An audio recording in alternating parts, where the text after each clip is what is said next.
বিশেষ নিরাপত্তা বাহিনীকে সব ধরনের রাজনৈতিক মতাদর্শের ঊর্ধ্বে থেকে পেশাদারিত্বের সঙ্গে কাজ করতে হবে বলে জানিয়েছেন প্রধান উপদেষ্টা ডক্টর মোহাম্মদ ইউনূস। তিনি বলেছেন, এসএসএফ অন্যান্য বাহিনীর তুলনায় একটি ক্ষুদ্র বাহিনী, তবে এর কাজের গুরুত্ব এবং সংবেদনশীলতা অনেক বেশি।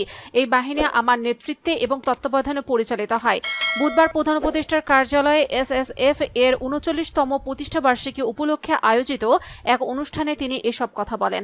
ডক্টর মোহাম্মদ ইউনূস আরও বলেন, এসএসএফ একটি প্রশিক্ষিত ও সুশৃঙ্খল বাহিনী যারা আমার ও রাষ্ট্রপতির সার্বক্ষণিক নিরাপত্তা নিশ্চিত করে। বিগত ১০ মাসে এসএসএফ দেশে বিদেশে অনেকগুলো গুরুত্বপূর্ণ দায়িত্ব দক্ষতার সঙ্গে পালন করেছে।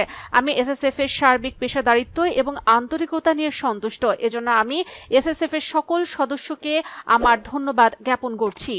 প্রধান উপদেষ্টা বলেন, এসএসএফ বঙ্গভবন সহ আমার বাসস্থান, কার্যালয় এবং সকল ধরনের গমনাগমনের নিরাপত্তা নিশ্চিত করে। এছাড়াও ঢাকার অভ্যন্তরে এবং বাহিরে বিভিন্ন অনুষ্ঠানের নিরাপত্তা নিশ্চিতের পাশাপাশি অনুষ্ঠান সুষ্ঠুভাবে সম্পাদনেরও উল্লেখযোগ্য ভূমিকা পালন করে। সম্প্রতি কক্সবাজার ও রোহিঙ্গা ক্যাম্প পরিদর্শন এবং চট্টগ্রাম বন্দর ও চট্টগ্রাম বিশ্ববিদ্যালয়ের সমাবর্তন অনুষ্ঠানে এসএসএফ অন্যান্য বাহিনীর সঙ্গে সমন্বয় করে সফলভাবে নিরাপত্তা নিশ্চিত করেছে।